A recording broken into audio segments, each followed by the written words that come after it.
I call the honourable member Shane Ardern. Thank you, Mr Speaker. Mr Speaker, when I spoke in one of the taxation bills immediately after the budget, I challenged my Labor colleagues on the other side to justify the position that they took when they made the comment that dairy farmers in New Zealand were not paying their share of tax, and gave a reasonably hard-hitting speech towards them. I don't intend to do that tonight. I will spare the Speaker and the Labor opposition that. What I intend to do tonight is draw the comparison between Labor's vision for New Zealand and that of the key government's budget, which we've just been debating tonight.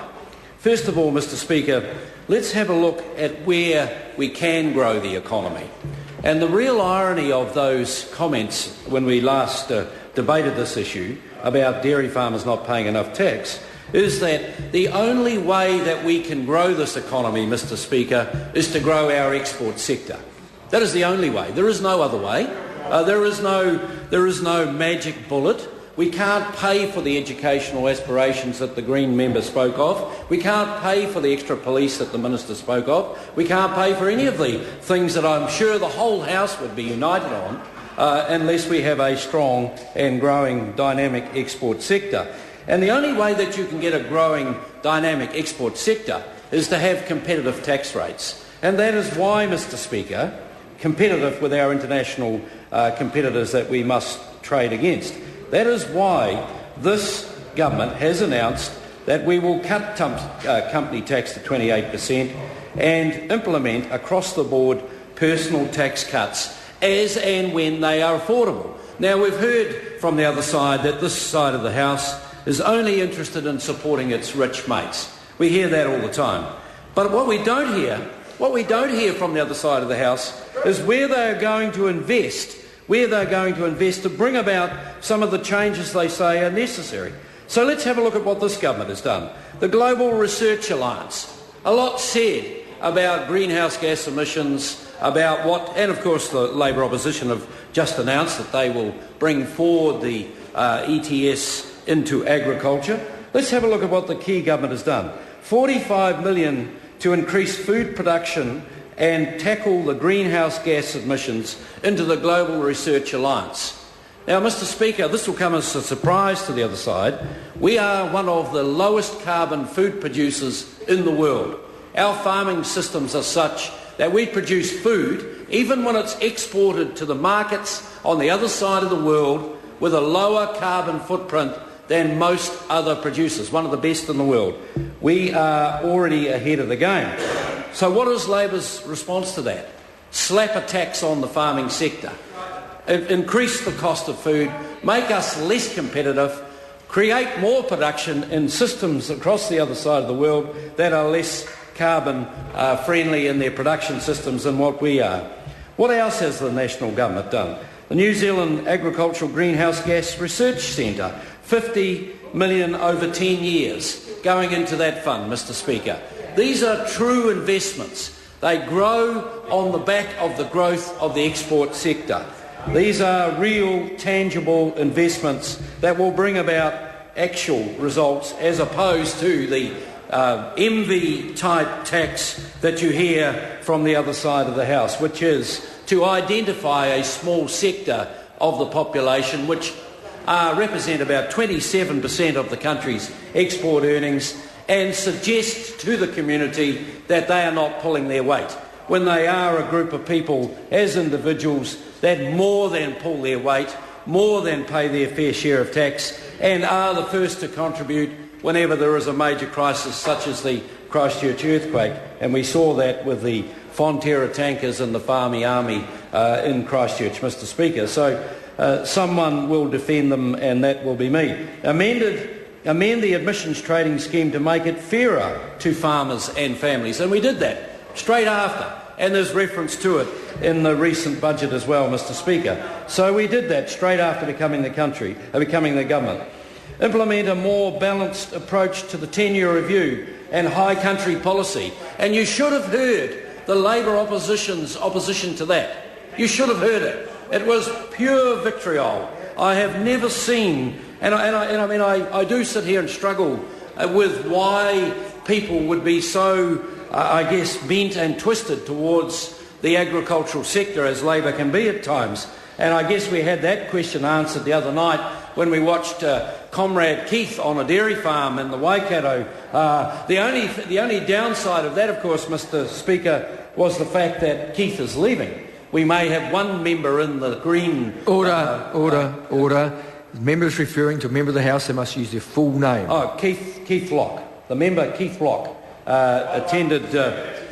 spent a couple of days as make the politician work. Apparently a couple of days, but there was only one milking in the 2 days I saw, and most farmers have 4 milkings in 2 days, but I guess that's just part of the ignorance of the debate. But anyway, Mr. Speaker, the fact that we've now got a member of the Green Caucus that spent a few hours on a dairy farm is great, but it's unfortunate, of course, that he's leaving. So the only one that will have any knowledge about how that sector works and operates won't be here to share with the House his knowledge that he's picked up. So what else has the national government done in its budget? What else has it done? It's invested $35 million over 5 years to get irrigation projects underway. And now, why is that necessary? I heard reference about it would be better to put that money into education. Well, anybody could argue that, and I guess you could justify it. But what are you going to pay for that education with if you don't invest in the very sector that will produce the exports that will pay that for those increased expenditures? So $35 million to unlock what is a huge opportunity for New Zealand in agriculture, what is a huge opportunity for the economy, what is a huge opportunity to fund some of these extra social spending needs that many members have exposed or suggested that they are exposing in this debate. $300 million into rural broadband initiatives to bring fast broadband to rural schools and communities. Now, Mr. Speaker, the only way that you are going to be able to create a modern, dynamic, growing export sector is to have it up to speed in regard to technology so that it can compete against those that can produce products around the world as cheap as us. And we are an isolated, rural, small economy. I know Labor hate that. I know it just grates them, but it's still a fact. And we are an isolated, rural, small economy that earns its way in the world by exporting high-quality protein foods to markets that are generally a very long way away from where we produce the product. And we do that, as I said, with one of the lowest carbon footprints in the world. So investing $300 million in rural broadband initiative to bring fast broadband to schools and communities, Mr. Speaker, is an essential investment in infrastructure if we are to be competitive in the world.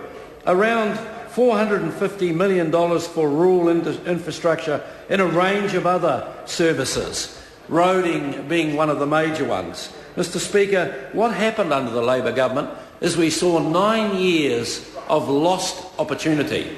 There were a range of areas where investment would have driven the export sector, where we could have seen much greater prosperity for our rural communities. But what did we see?